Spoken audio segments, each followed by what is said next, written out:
This is Autoline Daily, the show dedicated to enthusiasts of the global automotive industry. President Trump's tariffs have sent automakers scrambling to figure out how to increase their manufacturing in the United States. And here's a development that's sure to grab their attention.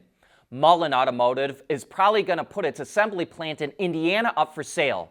Mullen, as you may remember, is the name of the company that tried to bring back Coda, tried to launch its own EV brand, bought up ELMS, and took over Bollinger Motors. And the assembly plant it may sell is the old AM General plant in Mishawaka, Indiana, where it was building the Bollinger trucks. That plant was where General Motors contracted to build the first version of the Hummer, but it's traded hands several times since then. So it could be picked up for a fraction of the cost of building a brand new facility. Meanwhile, Honda says it's going to take a wait-and-see approach before making any major decisions on moving more production to the U.S.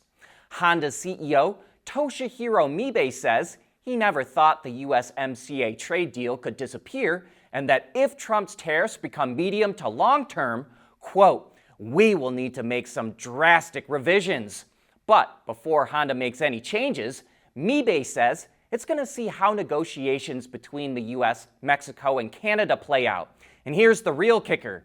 Mibe says they could even wait to see how the 2026 midterm elections turn out before making a decision. Honda only exported about 5,400 vehicles from Japan to the U.S. last year, but around 40% of the vehicles it sells in the U.S. come from Canada and Mexico. Tesla fans will probably be happy to hear that Elon Musk is going to cut back on his political spending.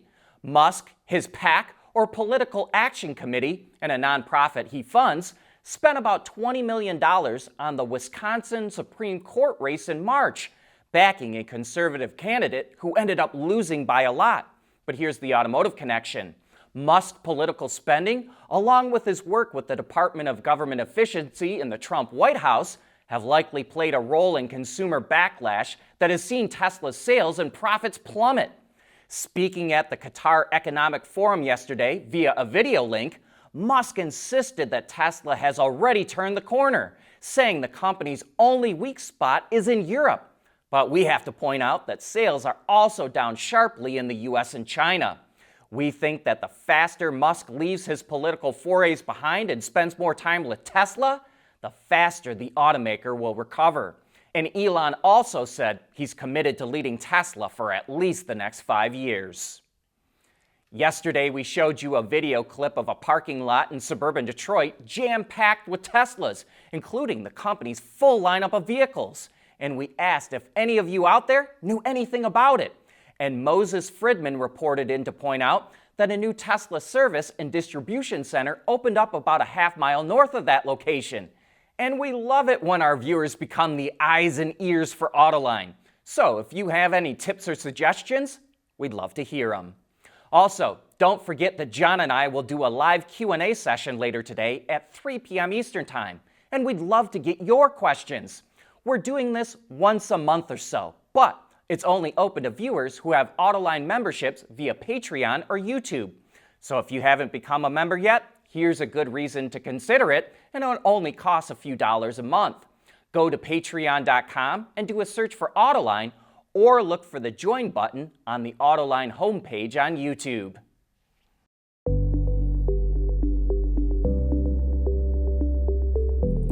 Developing today's vehicles. Issues can happen in an instant. When's the best time to solve a problem? The minute you know you have one. Meet Wireless NeoVi Cloud, your secure, off-the-shelf solution empowering real-time collaboration for quick resolution. With Wireless NeoVi Cloud, your team can prevent issues before they can escalate. Driver communication data and remote diagnostics to analyze and resolve your problems using OTA, allowing your executives oversight throughout the process. Wireless NeoVi Cloud, your vehicle update solution in production and on the road. Intrepid Control Systems, driven by your data.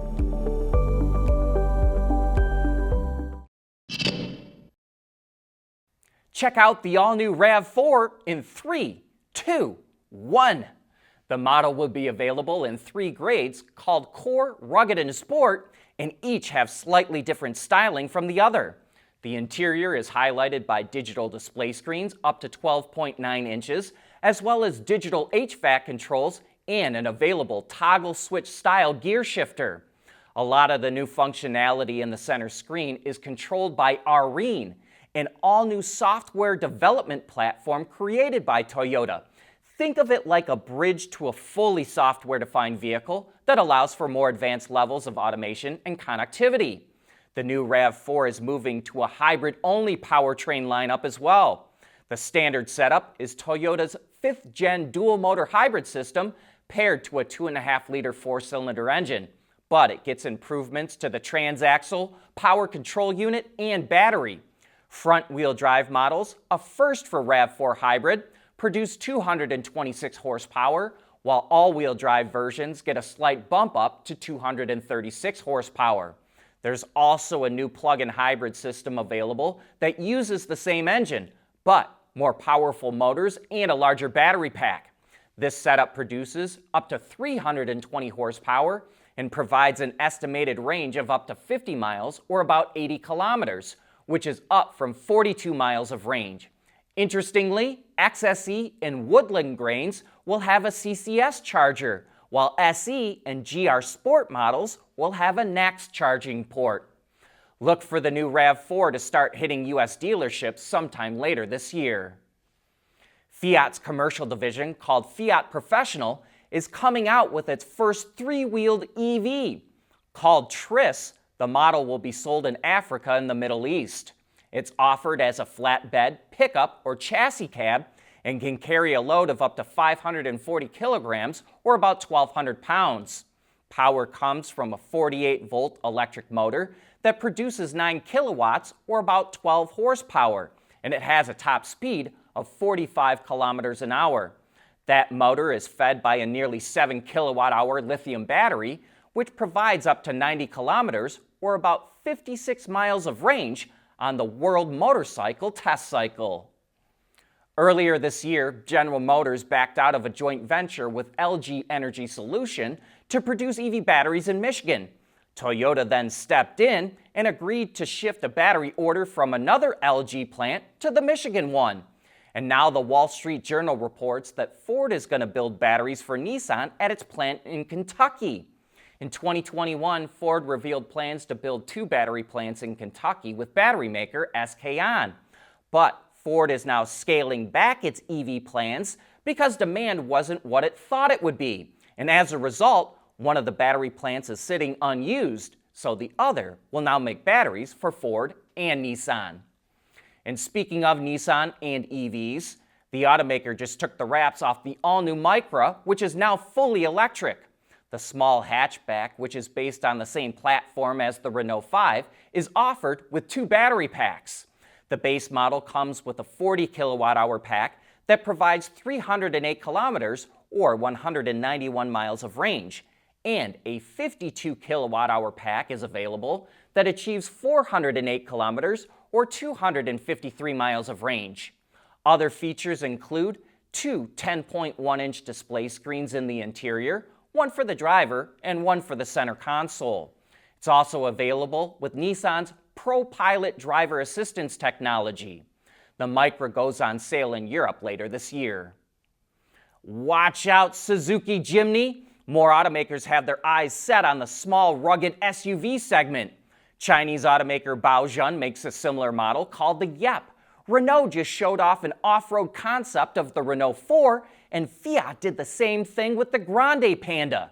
Now iCar, a brand under Chinese automaker Chery, is coming out with what it calls the Retro Emotion package for its V23 model. Available modifications include a matte green body wrap, unique grille, and 19-inch steel wheels with all-terrain tires, which sells for about $550 to $1,450.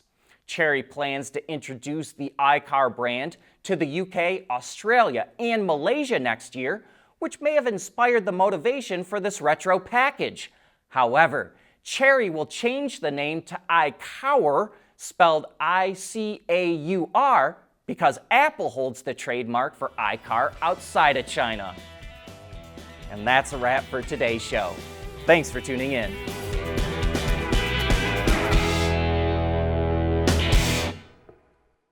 Autoline Daily is brought to you by Intrepid Control Systems. Over-the-air engineering boost your game. Teijin Automotive Technologies, the formula for better mobility. And by